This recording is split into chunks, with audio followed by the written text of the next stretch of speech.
I'm Kimlai with EatinAsian, and we are here at the Snyder Diamond Living Kitchen. Today is all about Koreans. We're gonna dive into Korean culture. Now, when you think about Korean people, there is a food that is indicative to breakfast, lunch, dinner, snack, night snack, hungover snacks. What is it? Kimchi! Kimchi has a few main ingredients that you have to make sure is in every dish. You want to start with Napa cabbage, aka Chinese cabbage. Now, this cabbage, you can find it at the Western market, but I think more so you're going to find it at an Asian market. It's extremely, extremely hardy. And you're going to start off, you just want to chop this puppy. Like I said, it's hardy. So you want to chop this puppy in half. And the inside, look how pretty this is. This baby is filled with vitamin C and vitamin A. And it's great for kimchi. Because it is so hardy, it's going to be able to withstand the fermentation process. So you just want to cut off the ends. Those are a little too hardy. We're going to get rid of those and chop it into bite-sized pieces. Now, you guys, a lot of Koreans will ferment the kimchi whole. And what they'll do is they'll take the kimchi and then they'll put the mix that we're gonna make here in just a bit and rub it in throughout the kimchi and let it sit.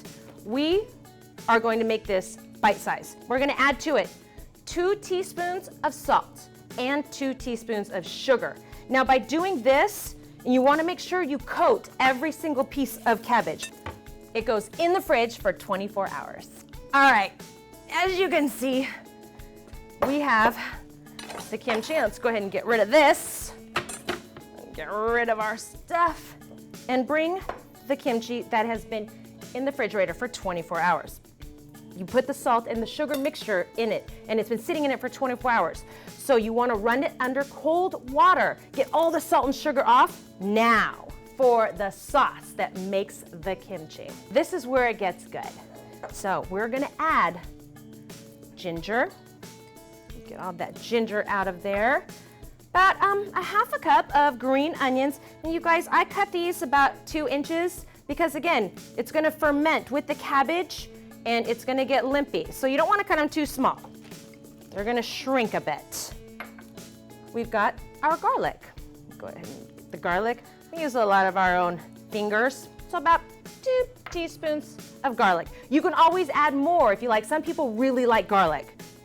And then we got half a cup of sugar. Add the half a cup of sugar. Now, remember I said there were some key ingredients with kimchi.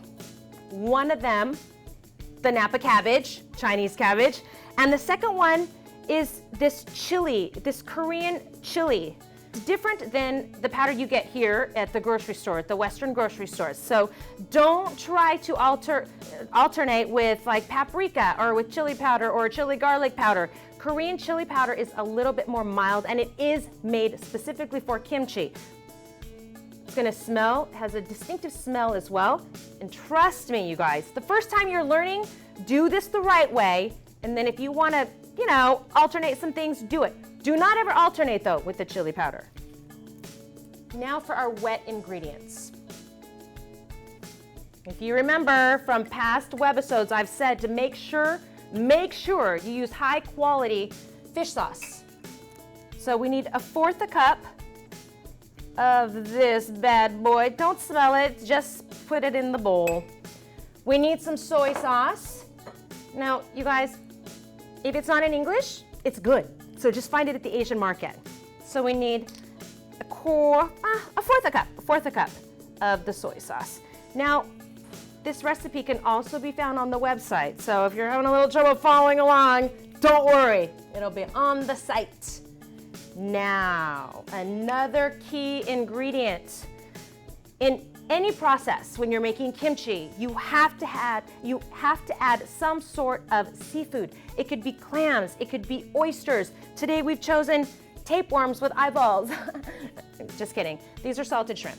So don't smell it like I just did. So we're gonna add 2 teaspoons to this mixture.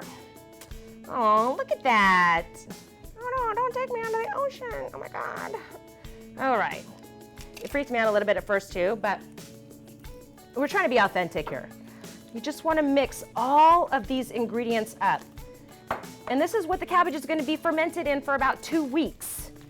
1 head of Napa cabbage makes approximately a quart of kimchi, which are 2 of these pint jars. Fill up the jars. Now, you guys, with the fermentation process, gases are created. So you want to leave about half an inch to an inch. When things ferment, it creates a gas, which is CO2. And so that's why you want to leave enough room, because if you fill it all the way to the top, the gas has nowhere to go and your jars can literally explode. You want to leave them on the counter for at least 2 weeks. They have to stay in the warm temperature to start the fermentation process. As you can see, we're not putting them in clay pots anymore, and we're not putting them into the ground for 6 months.